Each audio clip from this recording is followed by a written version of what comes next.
இங்கே இன்னைக்கு Madrasi audio launch. இந்த படத்தை பற்றி பேசுறதுக்கு முன்னாடி நான் ஒரு சின்ன ஃப்ளாஷ்பேக் மட்டும் போயிட்டு வரேன். 2014 போயிட்டு வரேன். ஒரு 14 வருஷம் முன்னாடி, ஒரு 14 வருஷம் முன்னாடி நான் வந்து ஆங்கராக இருந்த டைம். அப்போ வந்து 7ஆம் அறிவு படம் ரிலீஸ். அப்போ எனக்கு ஒரு ஃபோன் கால் வந்துச்சு, இந்த மாதிரி நீங்கள் 7ஆம் அறிவு படத்தில் வந்து ஆடியோ லான்ச் நடக்குது, அதுக்கு நீங்கள் ஆங்கராக பண்ண முடியுமான்னு. ஏங்க எவ்வளோ பெரிய படம், எவ்வளோ பெரிய பெரிய காம்பினேஷன் இதை நான் பண்ணுறதுக்கு என்ன, உடனே பண்ணுறேன் அப்படின்னு சொல்லிட்டு உடனே ஒத்துக்கிட்டேன். அவ்வளோ எக்ஸைட்மெண்ட் எனக்கு.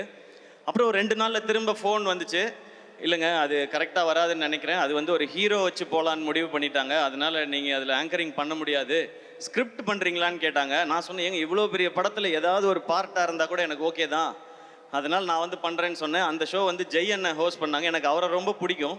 அதனால் நான் இந்த மாதிரி ஒரு ஈவெண்ட் ஸ்டேஜுக்கு பின்னாடி சைடில் நின்று ஜெய் அண்ணனுக்கு வந்து நெக்ஸ்ட் லிங்க் சொல்லிகிட்டே இருக்கணும். அந்த கேப்பில் வந்து நான் பார்த்தா சூர்யா சார் உட்காந்துருக்காங்க, முருகதாஸ் சார் உட்காந்துருக்காங்க, பக்கத்தில் உதயநிதி ஸ்டாலின் சார் உட்காந்துருக்காரு, செம்ம க்ரௌடு எல்லாமே இருக்குது. அந்த கேப்பில் தான் அது தெரிஞ்சுக்கிட்டே இருந்தது. அதுவே எனக்கு அவ்வளோ சந்தோஷம்.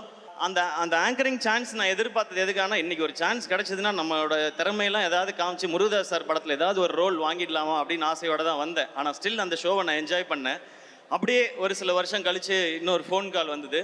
முருகதாஸ் சாரோட ஏஆர் முருகதாஸ் ப்ரொடக்ஷன்ஸில் ஒரு படம் பண்ணுறாங்க, அவருடைய அசிஸ்டண்ட்டை வச்சு நீங்கள் ஹீரோவாக நடிக்கணும்னு சொல்கிறாங்க. அடடே, இதுக்கு தானே நம்ம ஆசைப்பட்டோம், நம்ம ரெடின்னு சொல்லி போனேன். அதுதான் அந்த மான் கராத்தே படம்.